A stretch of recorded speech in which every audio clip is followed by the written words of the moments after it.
जो 60 साल 65 साल वकालत कर चुके हैं, उनको मरने के बाद जो वकील भी हमारे मरते हैं, उनको 5 लाख रुपया उनके उत्तराधिकारियों को दिया जाता है। अधिवक्ता पूरा जीवन अपने कचहरी में खपा देता है, पैसा मरने के बाद उसके उत्तराधिकारियों को मिलता है, तो उससे कोई बहुत मतलब नहीं रहता है। मेरा ये मानना है कि जो वकील 60 साल या 65 साल या 70 साल वकालत कर ले, उस 5 लाख रुपये में से उसको 1 लाख रुपया 2 लाख रुपया उसके जीवन काल में दे दे, क्योंकि उस समय उसके बढ़ोतरी के टाइम पे उसको बहुत ज़रूरत होती है। जो लिफ्ट वाली समस्या है, कई रिजीमें आई और चली गई, वो लिफ्ट की समस्या जस की तस है। आज भी लिफ्ट खराब मिलेगी, आप जाएंगे लिफ्ट में भीड़ भाड़ है, टेली टेला एक लिफ्ट में ओवरलोड चल रही है, ज़्यादातर लिफ्ट ज़्यादा समय खराब रहती है। इस समस्या का निदान पूरी तन्मयता से मैं करूँगा। अयोध्या फैजाबाद अधिवक्ता संघ का चुनाव की सरगर्मियां तेज हो गई हैं। चुनाव 6 से 8 को नामांकन होना है और 17 दिसंबर को चुनाव होना है, 18 को काउंटिंग होनी है। प्रत्याशियों ने सारी बिसात बिछा रखा है, कड़ी मेहनत कर रहे हैं। हमारे साथ हैं महामंत्री पद के प्रत्याशी शैलेंद्र कुमार जायसवाल जी, जो 2 बार पराजित हो चुके हैं और 1 बार संयुक्त मंत्री रह चुके हैं। सर, अयोध्या दर्पण में स्वागत है आपका। बहुत बहुत धन्यवाद आपको।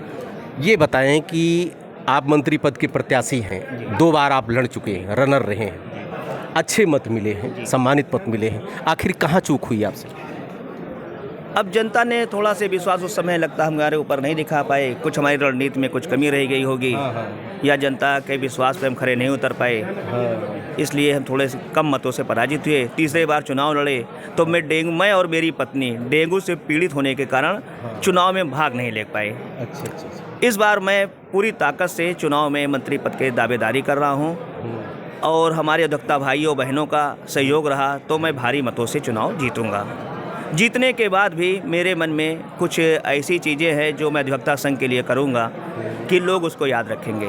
मैं पूर्व में संयुक्त मंत्री था 18-19 में, तो मैंने कचहरी में बहुत से कार्य किए, वो लोग आज भी याद रख रहे हैं। हमारे ज़माने में कचहरी में पर दिन झाड़ू लगता था, टॉयलेट की सफाई होती थी। आज हमारे यहाँ जब हम संयुक्त मंत्री थे तो कोई भी अधिवक्ता की मृत्यु होने पर हम लोग उसके जो सहायता राशि थी 13 दिन के अंदर उसके घर पे पहुंचा देते थे। कभी किसी अधिवक्ता को कोई शिकायत नहीं हुई कि हमारा पैसा फंसा। जो लीगल एडवोकेट थे, जो थे जेन्युइन थे, उनकी जांच करके पैसा पहुंचाया जाता था। कचहरी की व्यवस्थाएं हम लोग चुरुस्त दुरुस्त रखते थे। हमारे ज़माने में हड़ताल बहुत कम होती थी, हड़ताल पे एकदम कंट्रोल था, और विधि का काम अच्छे से नए अधिवक्ता भी कर रहे थे। क्या सुधार करना चाहेंगे? क्या आपको कमियां नज़र आती हैं आज के समय में जिसको आप रिमूव कर सुधार करना चाहेंगे? हमारे विचार से जो हमारे अधिवक्ता साथी लोग हैं, जो 60 साल 65 साल वकालत कर चुके हैं, उनको मरने के बाद जो वकील भी हमारे मरते हैं, उनको 5 लाख रुपया उनके उत्तराधिकारियों को दिया जाता है। अधिवक्ता पूरा जीवन अपने कचहरी में खपा देता है, पैसा मरने के बाद उसके उत्तराधिकारियों को मिलता है, तो उससे कोई बहुत मतलब नहीं रहता है। मेरा ये मानना है कि जो वकील 60 साल या 65 साल या 70 साल वकालत कर ले, उस 5 लाख रुपये में से उसको 1 लाख रुपया 2 लाख रुपया उसके जीवन काल में दे दे, क्योंकि उस समय उसके बढ़ोतरी के टाइम पे उसको बहुत ज़रूरत होती है, और जो शेष रकम है उनके उत्तराधिकारियों के लिए रखा रह जाए, ये मेरी व्यवस्था है। मेरी एक और ये है कि जो कन्याधन है वो 35,000 रुपया लिया जा रहा है, उस कन्याधन को कम से कम 51,000 रुपया किया जाना चाहिए, क्योंकि वकील अपना पूरा जीवन कचहरी में लगाता है। क्लाइंट उससे किसी प्रकार से, आप जान ही रहे कैसे कि आप कचहरी में घूम रहे, कचहरी कैसा व्यवहार करता है, वो 100 रुपया 200 रुपया फीस देता है और वकील की जान ले लेता है। तो ये सब अगर छोटी छोटी राशि हमारे वकील भाइयों को मिल जाती है, उसके जीवन काल में मिलता है, तो एक बहुत बड़ी मदद है। बहुत बड़ी समस्या हमारे यहाँ महिला अधिवक्ताओं की है, उनके लिए टॉयलेट नहीं है। जो एक टॉयलेट है उसमें सारी क्लाइंट जाते हैं, वकील जाते हैं, बड़ी गंदगी उसमें रहती है महिलाओं के लिए। और महिलाओं का एक कॉमन रूम पहले था, उस कॉमन रूम में हमारे ख्याल से अब तो वो अतिथि गृह बन गया है, उसमें भी महिलाओं की बहुत बड़ी समस्या है। महिलाएं हमारे जो अपने को कुछ अपने काम है, महिलाओं को कुछ होते हैं, अपने व्यक्तिगत चीज़ें होते हैं, खाना खाना बैठना कैसे है, उनके पास कोई ये सुविधा नहीं है। अगर मैं मंत्री चुना जाता हूं तो मैं इन सब चीज़ों पर विचार करूंगा। और सबसे बड़ी एक समस्या हमारी कचहरी में ये है कि जो लिफ्ट वाली समस्या है, कई रिजीमें आई और चली गई, वो लिफ्ट की समस्या जस की तस है। आज भी लिफ्ट खराब मिलेगी, आप जाएंगे लिफ्ट में भीड़ भाड़ है, टेली टेला एक लिफ्ट में ओवरलोड चल रही है, ज़्यादातर लिफ्ट ज़्यादा समय खराब रहती है। इस समस्या का निदान पूरी तन्मयता से मैं करूँगा और लिफ्ट को सुचारू कराऊंगा, लिफ्ट उस पर नहीं लगवाऊंगा। यहाँ तक हो पाएगा मैं सुप्रीम कोर्ट तक इसके लिए जाकर रिट करूंगा और एक्सीलेटर की व्यवस्था कराऊंगा कि इस या तो लिफ्ट बदली जाए, एक्सीलेटर की व्यवस्था कराई जाए, क्योंकि हमारे जो वृद्ध वकील हैं वो 2 तल के ऊपर चलने में असमर्थ हैं और कोर्टें 8 तल तक हैं। ये सब बहुत बड़ी समस्याएं हैं। और जो सीढ़ी बनी है वो सीढ़ी की माप लगभग 4 से 5 फीट है, जो घरेलू सीढ़ी है। जब वकील और अधिकारी चढ़ने लगते जो अधिवक्ता, वो सीढ़ी तक जो है भर जाती है, सीढ़ी चढ़ नहीं पाते हैं। तीसरी व्यवस्था हमारी ये रहेगी कि अधिवक्ता संघ में जो है किताबों की बहुत ज़रूरत है। जो हमारे नए अधिवक्ता भाई आ रहे हैं उनके लिए कुछ जर्नल किताबें आए, कुछ कानून बदल गए, इस पर सेमिनार होना चाहिए कि उनको जो हमारे वरिष्ठ अधिवक्ता हैं और जो कुछ जजेज हैं उनको बुला के वीकली मंथली कुछ ऐसे सेमिनार कराया जाए कि उनको नए कानून की जानकारी प्रदान कराई जाए। और कचहरी में हम तो बात करके जिला अधिकारी महोदय से और उच्च अधिकारी जिससे भी बात होगी, यहाँ इसको वाईफाई फ्री जोन कराया जाए कि जो हमारे नए अधिवक्ता भाई हैं अपने इंटरनेट से किताब वगैरह सर्च कर लिए, पढ़ाई करें आदि। और ऐसी बहुत सारी योजनाएं हैं जो हमारे मन में चल रही है। मैं उसका चुनाव जीतने के बाद खुलासा करूँगा।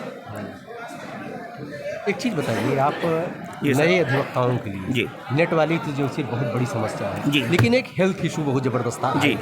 और हेल्थ में इस मद में जितना पैसा रखा गया है आपका अधिवक्ता संघ में वो शायद पर्याप्त नहीं है। उसके लिए क्या प्रयास करेंगे? हमारे अधिवक्ता संघ में जहाँ तक मुझे जानकारी है कि 1 लाख रुपया हेल्थ के लिए वकील को दिया जाता है, जो उसको किस्तों में वकील से वापस लिया जाता है। ये एक बहुत बड़ी समस्या है वकील के लिए। हमारे कोई वकील बीमार हो जाता है, 1 लाख रुपये में इलाज नहीं हो पाता है। इसके लिए पोस्ट ऑफिस वगैरह से हम लोग जब संयुक्त मंत्री से बात किया गया था कि बीमा की योजनाएं, कई योजनाएं हम लोग लाए भी थे, लेकिन जब तक हम लोग योजना का मूर्त रूप लेके आते उसी समय हम लोग का कार्यकाल समाप्त हो गया, वो बीमा हम लोग नहीं करा पाए। तो इसलिए ये छूट गया। लेकिन अगर इस बार चुना जाता हूँ तो मैं इस बात को अच्छी तरह से रखूँ। और वकीलों का बीमा, आजकल कई कंपनियाँ आई हैं, पोस्ट ऑफिस से बहुत कम में सामूहिक बीमा कर रही हैं कि एक पान के बराबर अगर रोज पैसा आदमी खाता, उस पैसे में बीमा 5-5 लाख रुपए के वो कर रहे हैं हेल्थ इंश्योरेंस। तो मैं ये कोशिश करूंगा कि अपने वकील भाइयों का बीमा जो है अपने अधिवक्ता संघ के माध्यम से कराऊंगा। लोग हमारे कहते हैं अधिवक्ता संघ में बहुत पैसा पैसा बहुत है, ठीक है। अगर पैसा हम लोग बर्बाद करते रहेंगे तो अधिवक्ता संघ का पैसा खर्च हो जाएगा। तो पैसे का एक हिसाब किताब लगा के आय व्यय का जो ब्यौरा होता बनाकर सारे अधिवक्ता भाई को कैसे लाभ मिले, उनको कन्याधन कैसे मिले, उनको मेडिक्लेम कितना बढ़ाया जाए, उनको मृतक आश्रित के पैसा कैसे बढ़ाया जाए, उनके जीवन काल में कैसे पैसा बढ़ाया जाए आदि कई प्रकार की योजनाएं मेरे दिमाग में चल रही है। लेकिन मेरा बहुत बड़ा ये है कि अगर वकील 60 साल वकालत कर लिया है तो उसके जीवन काल में जो 5 लाख रुपये समय दिया जा रहा है, उस पैसे में से उसको कुछ नगद धनराशि उसको उपलब्ध करा दी जाए। शायद जितने प्रश्न मेरे थे सब प्रश्नों का जवाब 2 ही 3 प्रश्न में शैलेंद्र जी ने दे दिया। अंत में जैसे सबसे मैं कहता हूं, आप अपने मतदाताओं के लिए अपील क्या करना चाहेंगे? मैं अपने मतदाताओं से कहूँगा भाई, आप जो है अच्छे प्रत्याशियों को चुनो जो अपने बार का अधिवक्ता संघ में इस समय बड़ी खींचातानी चल रही है। हम लोग सुप्रीम कोर्ट तक भी जा चुके हैं, 1 नहीं 2 3 बार सुप्रीम कोर्ट गए हैं। ऐसी नौबत ना आए, घर की पंचायत है, घर में ही सॉल्व किया जाए। और अगर यदि मैं चुना जाता हूँ, मेरे मतदाता मेरे ऊपर भरोसा करके मुझे चुनते हैं मेरे भाई लोग, तो मैं ये सारी व्यवस्थाएं सुप्रीम कोर्ट वाली जाने वाली व्यवस्था ख़त्म करके घर की पंचायत घर में ही करके निपटाने का प्रयास करूँगा और कचहरी का वातावरण शुद्ध स्वच्छ वकालत लायक बनाने का पूरा प्रयास करूँगा। ये मेरा व्यवहारिक तौर पे महामंत्री का बहुत बड़ा रोल होता है। जैसा शैलेंद्र जी ने कहा, जो वादा किया, अब देखना है कि चुनाव जीतने के बाद ये कितने अपने वादे पर खरे उतरते हैं। देखते रहिए अयोध्या दर्पण। फिर मिलेंगे अगले प्रत्याशी के साथ। धन्यवाद।